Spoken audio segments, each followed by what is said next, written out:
Bonjour à tous et bienvenue dans cette nouvelle vidéo. Aujourd'hui on va parler de plein de choses. On va parler de Michael Saylor qui annonce le fait qu'il ne faut absolument pas investir sur les crypto-monnaies. Ensuite on va parler également de Vitalik Buterin qui fait une nouvelle mise à jour pour Ethereum.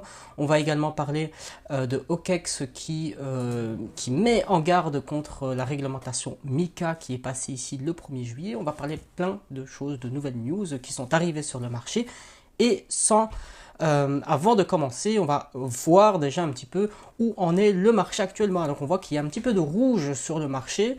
Bon, du léger rouge, hein, moins 0,3%. Bon, on est le week-end, hein, c'est normal, le week-end. Il n'y a pas non plus énormément de volume sur le marché. On voit que BNB se porte bien, le TRX, donc Tron, le Litecoin.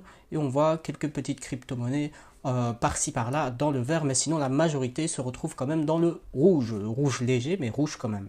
En parlant du Bitcoin, on a également une grande news sur le prix du Bitcoin qui est arrivé actuellement, où le prix du Bitcoin est en dessous de la moyenne mobile 200. Alors, si tu te dis qu'est-ce que c'est cette moyenne mobile 200, historiquement, elle a toujours été publicitée pour dire que c'est la moyenne mobile où dès que le Bitcoin touche ou passe en dessous, il faut massivement acheter. Et pour te donner un petit peu le contexte, moi je suis dans les crypto-monnaies déjà depuis 2017 et je peux te dire que en réalité oui, c'est vrai que historiquement, quand le Bitcoin passe en dessous des moyennes mobiles 200, ça reste historiquement un bon point d'entrée.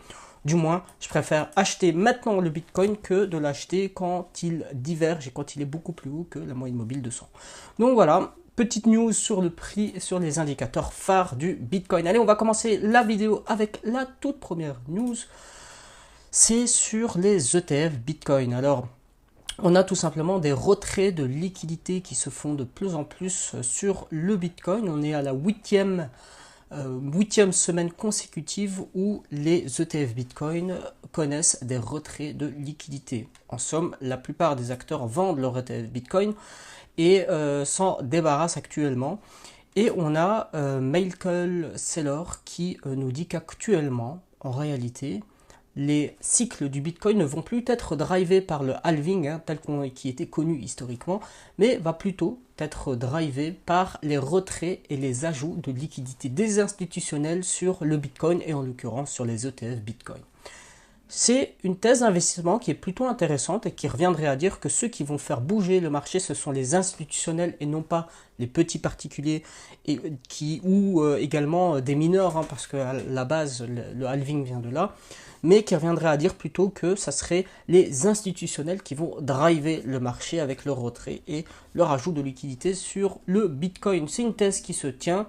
Effectivement, même maintenant, sur le Bitcoin, on a eu plein de thèses qui sont arrivées et c'est vrai que ça peut être toujours intéressant de garder cette petite news-là dans sa tête lorsqu'on investit. On a également la nouvelle mise à jour d'Ethereum, donc Vitalik Buterin explique et vient d'annoncer comment est-ce qu'il allait procéder à la nouvelle mise à jour d'Ethereum, les plans futurs pour Ethereum, comment est-ce qu'il allait gérer, c'est un peu le rendez-vous des investisseurs pour Ethereum, et ici c'est un peu pareil, mais Vitalik Buterin dit justement ce qu'il va faire sur les prochaines années pour Ethereum, et on voit que principalement les deux grosses nouveautés qu'il va introduire, c'est premièrement la sécurité face aux ordinateurs quantiques, et deuxièmement face à la privacy, donc tout ce qui est lié à l'anonymat sur la blockchain Ethereum. Tout ce qui est quantum, donc ordinateur quantique, c'est vrai que c'est une menace qui plane de plus en plus sur les crypto-monnaies au fur et à mesure que le temps avance. On a bien vu ici avec l'IA, au début, tout le monde rigolait de l'IA et maintenant c'est quelque chose que la plupart des gens utilisent dans son quotidien.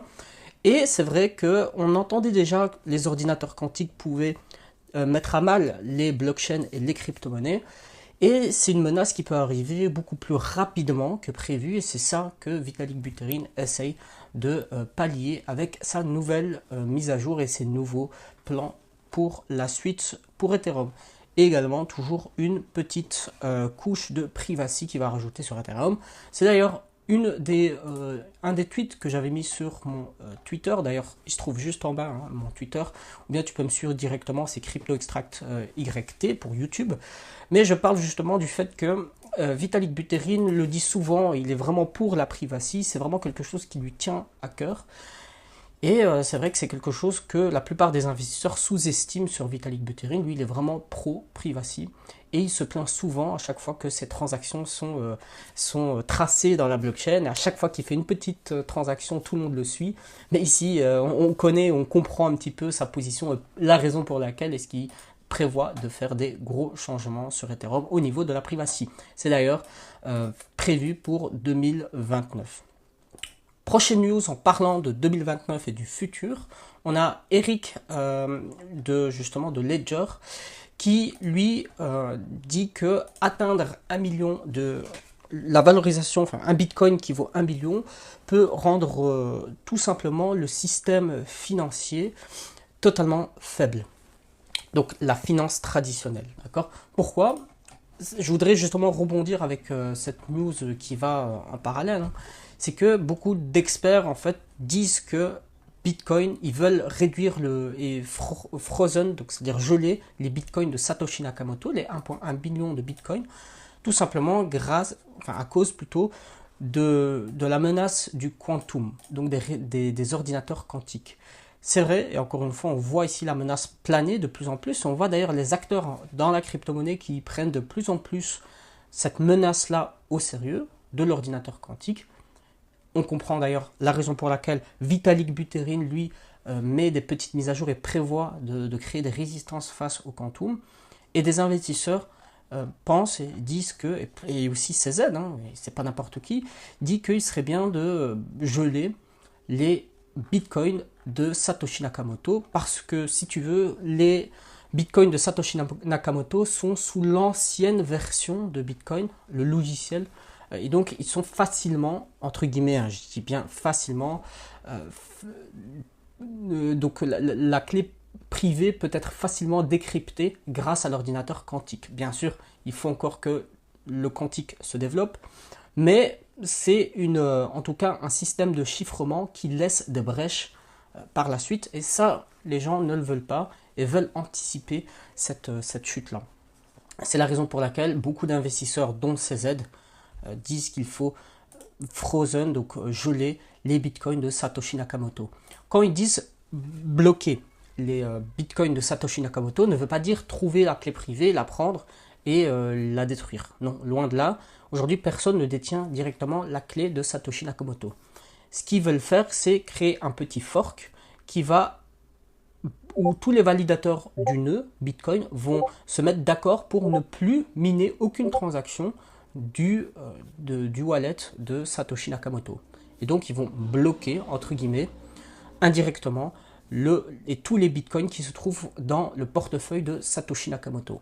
C'est comme ça qu'il faut voir cette censure-là, entre guillemets, et non pas du fait on va bloquer, on va trouver la clé privée de Satoshi Nakamoto et on va brûler tous ces bitcoins. Non, ça ne se passe pas comme ça. Ils veulent que les validateurs se mettent d'accord pour ne plus valider aucune transaction venant du portefeuille de Satoshi Nakamoto. C'est une position qui se défend. Maintenant, bon, pour moi, dans la blockchain, tout doit rester traçable et permissible. Et j'aime pas, moi, ce genre de censure-là où des acteurs se mettent d'accord pour pouvoir censurer quelque chose, même s'il faut un consensus du réseau complet. Pour moi, ce n'est pas l'endroit, donc la blockchain, à faire ce genre de choses. La blockchain doit rester libre et on ne doit pas avoir ce genre de censure qui doit arriver sur la blockchain. Maintenant, c'est mon avis. Dis-le-moi dans les commentaires ton avis sur cette question-là. Mais pour moi, vraiment, ce n'est pas quelque chose qui est très blockchain friendly de faire ce genre de choses-là. En parlant de crypto friendly et de censure, on a également Revolut qui prévoit de délister l'USDT en août 2026. Tout ça à cause, encore une fois, des réglementations européennes.